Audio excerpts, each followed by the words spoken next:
Bonjour à tous les béliers. Alors tous les béliers, c'est-à-dire les personnes qui ont le soleil en bélier, mais aussi l'ascendant en bélier. Je précise ce point parce que ce sont des prévisions qui sont d'ordre général, même si je vais aborder certains thèmes de vie. Mais avant toute chose, il faut bien garder en tête que ce sont des axes généraux, des directions.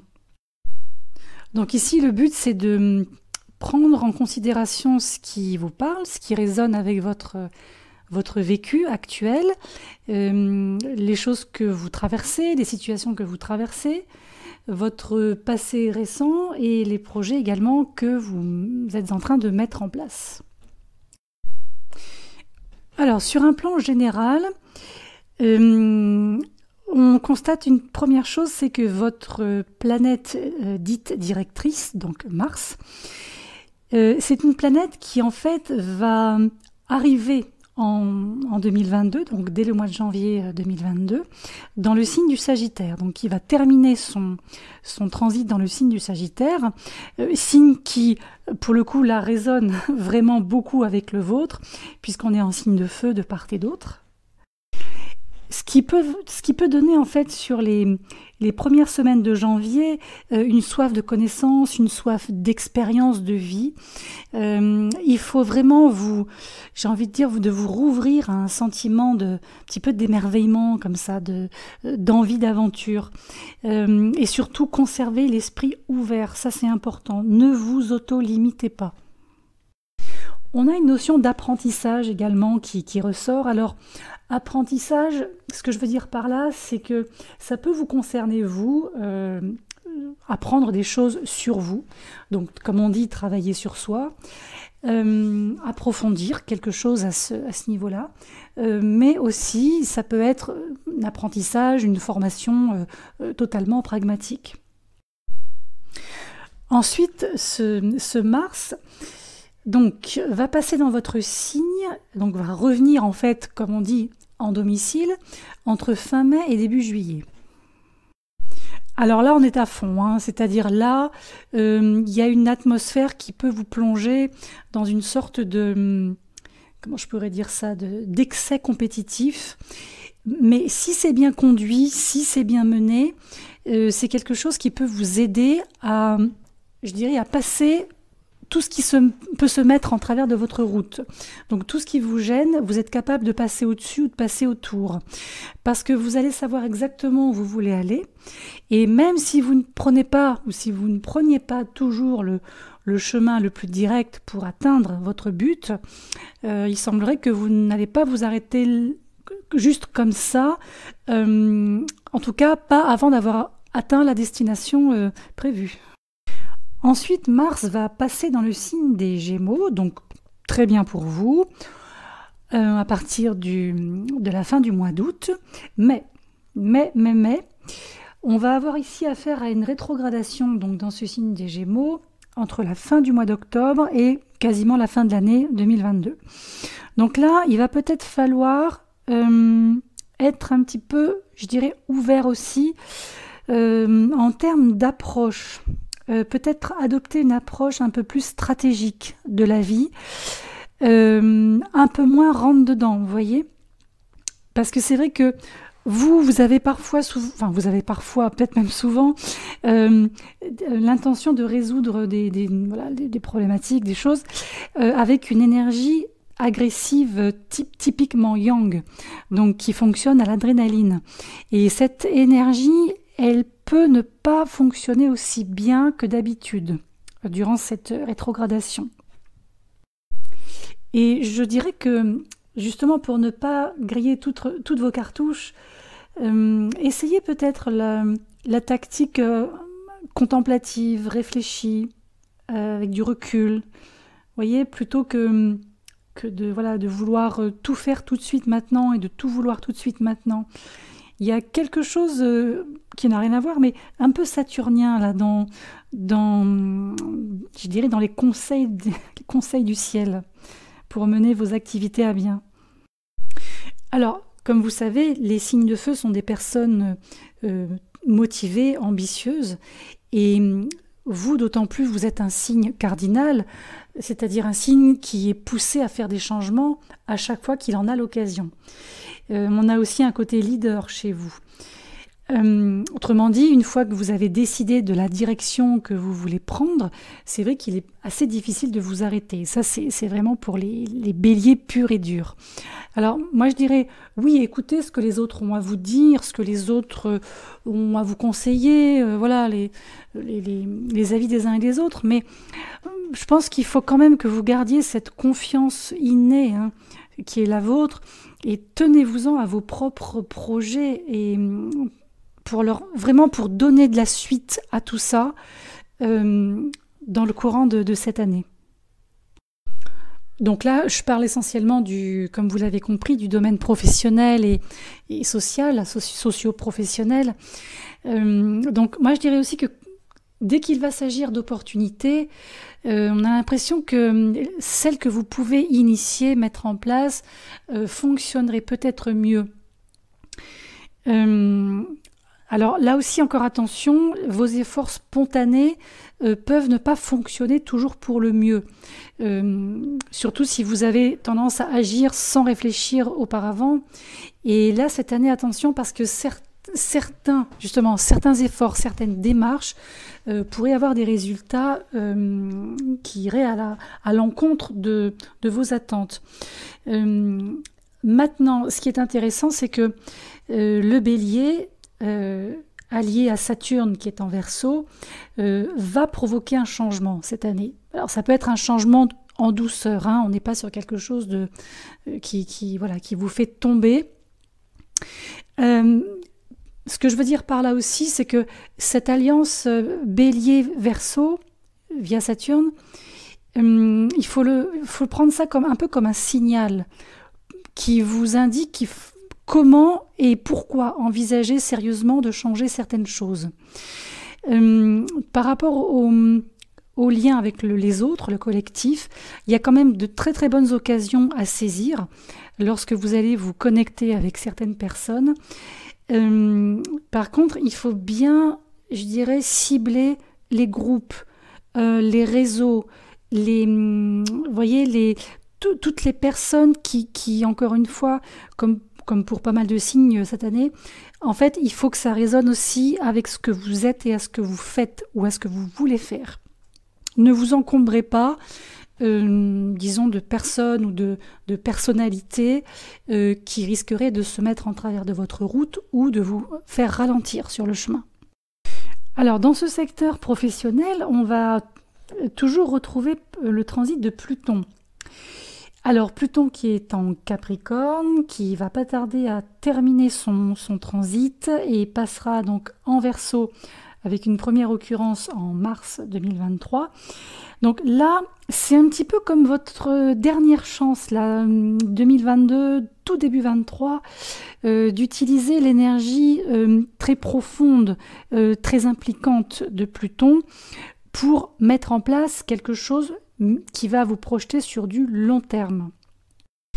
Il n'est pas impossible que tout début 22, les 2-3 premiers mois, avec une Vénus rétrograde dans ce secteur, donc en Capricorne, on va avoir aussi Mercure rétrograde dans le même secteur entre fin janvier et début février.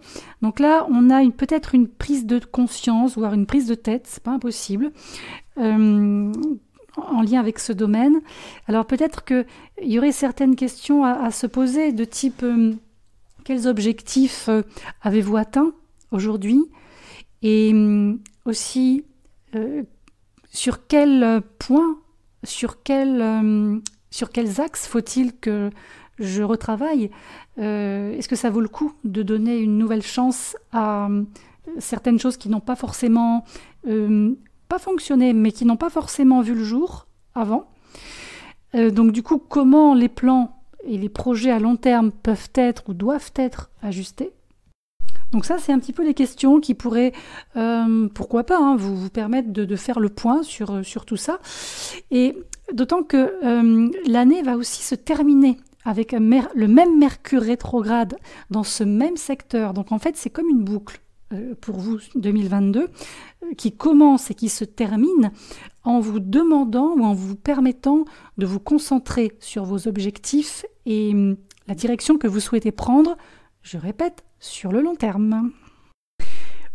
Concernant maintenant et par extension les sources de revenus, l'argent, tout ce qui est financier, alors on va retrouver Uranus dans un de ces secteurs toute l'année.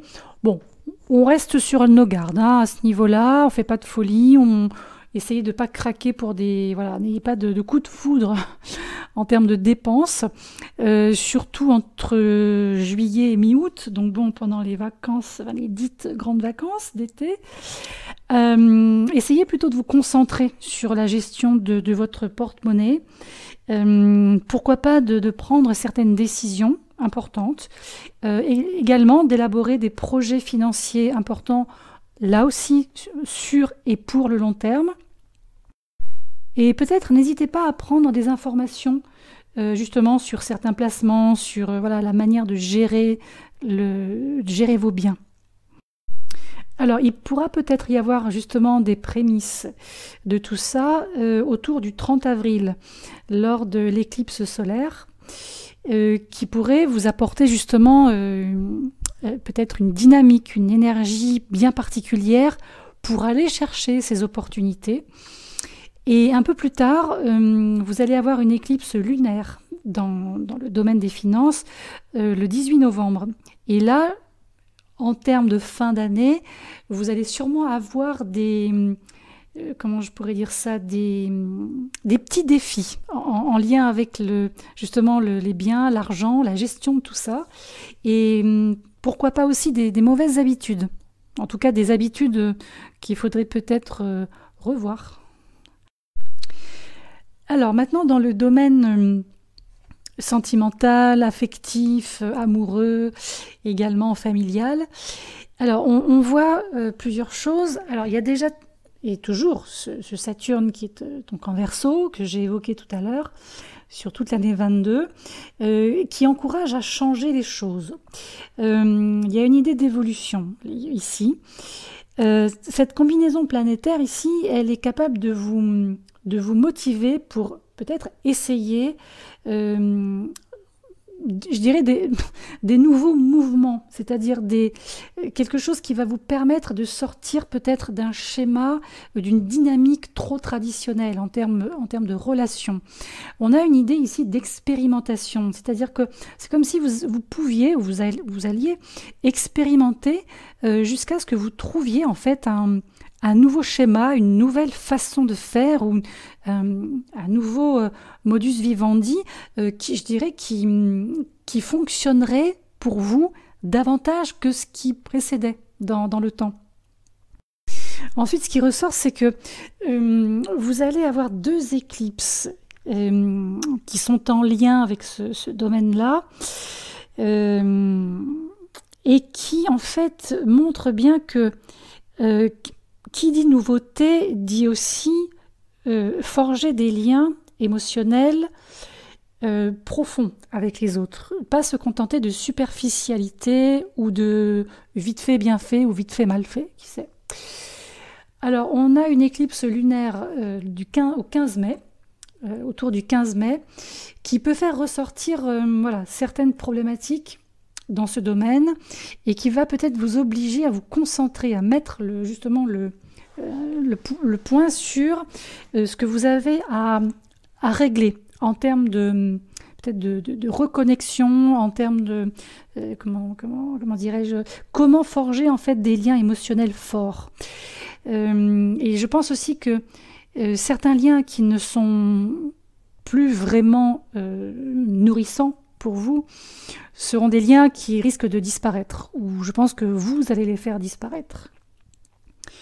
Ensuite, l'éclipse solaire du 25 octobre, alors elle va probablement vous donner l'occasion de vous rapprocher de ces personnes-là et de vous sentir beaucoup plus à l'aise avec ces nouveaux liens. Alors, si vous vous souvenez, vous avez Chiron qui va continuer son transit dans votre signe en 2022. Et du coup, qui met l'accent ici aussi sur justement des problématiques je dirais, interne, en lien avec l'auto-guérison.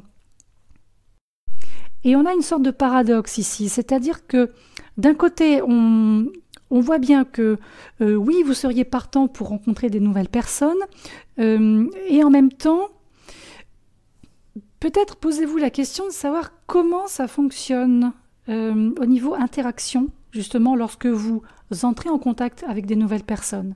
Est-ce que ça se passe bien? Est-ce que ça se passe pas très bien? Est-ce que vous savez pourquoi? Et de l'autre côté, on a de fait ces insécurités-là qui peuvent montrer ou remontrer le bout de leur nez, un peu plus que d'habitude. Et je pense, en regardant la carte, qu'il y a peut-être quelque chose qui est à régler par rapport à ça. Le rapport déjà à vous-même et le rapport à l'autre et aux autres. Et j'ajouterais également que lorsque vous rencontrerez de nouvelles personnes, attention à ne pas vous auto-saboter. C'est pour ça que c'est là où l'ouverture saturnienne en Verseau sera très importante. Sur le plan familial, domestique, foyer, etc., alors là aussi, on voit que vous allez être émotionnellement très investi, en tout cas a priori, dans toutes les problématiques qui peuvent toucher ce domaine-là. Il y a une générosité de votre part qui ressort, donc on voit que oui, vous allez vouloir aider comme vous le pourrez. En ce qui concerne le domicile, la maison, enfin le foyer, efforcez-vous vraiment de faire de votre lieu de vie un endroit où vous vous sentez à l'aise, où vous vous sentez en sécurité, où vous vous sentez soutenu. Donc, si jamais vous déménagez, pensez à noter ça comme une priorité lorsque peut-être vous devrez prendre des décisions de configuration de logement peut-être. Maintenant, sur le plan de la dynamique psycho-émotionnelle qui semble se dessiner pour vous, pour 2022, alors on a, si on fait la synthèse, on a essentiellement ce fameux transit de Mars en Gémeaux, hein, donc à partir du 20 août, très exactement, et jusqu'à la fin de l'année 22, comme je vous l'ai dit, avec une rétro qui démarre fin octobre. Alors, ça va faire quand même pour vous une vraie grande année, finalement, importante sur le plan du mental, sur le plan de l'esprit, sur le plan des échanges, de vos idées, votre apprentissage, on l'a vu tout à l'heure, et la manière de vous exprimer. Alors, il y a aussi la possibilité de développer une meilleure connexion avec vous-même, déjà sur le plan du mental, apprendre à vous exprimer au sens large, hein, à vous exprimer avec un peu plus de douceur, avec un peu plus d'arrondi, je dirais.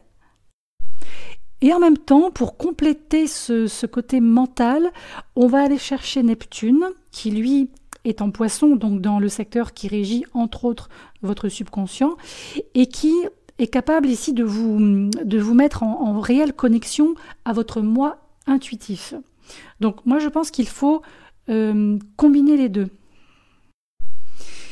Et à côté de ce Neptune, on va avoir aussi Jupiter qui va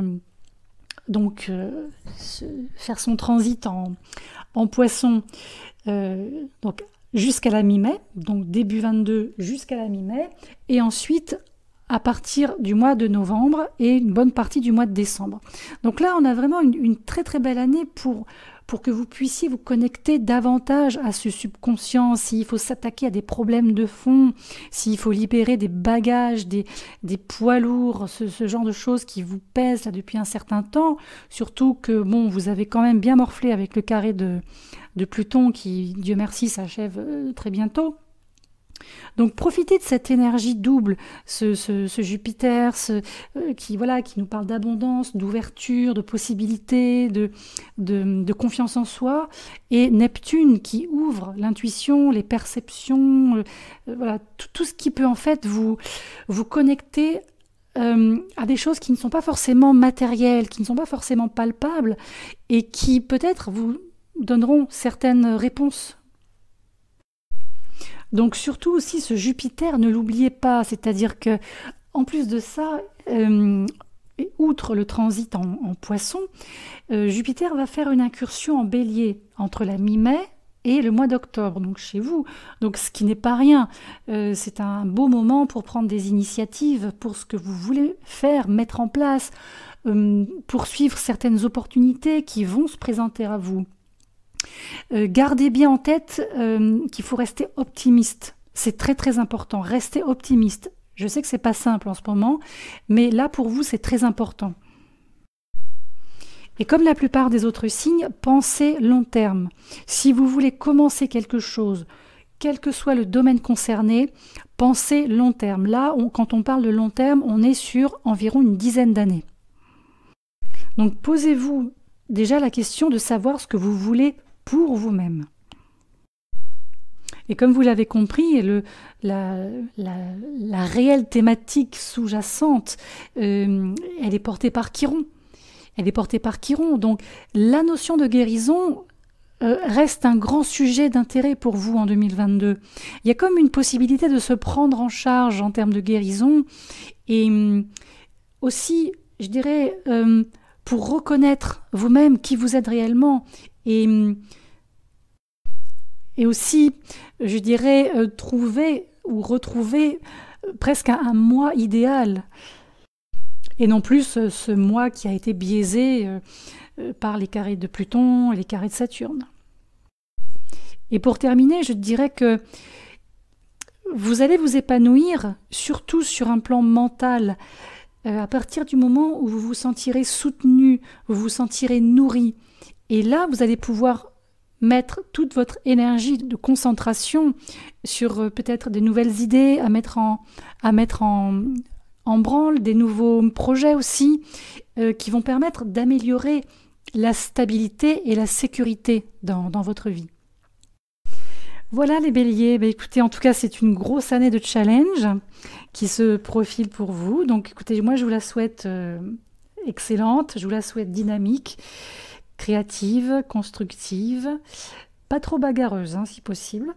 Et puis je vous retrouve très vite donc dans le courant de l'année 22 pour affiner tout ça avec les transits planétaires.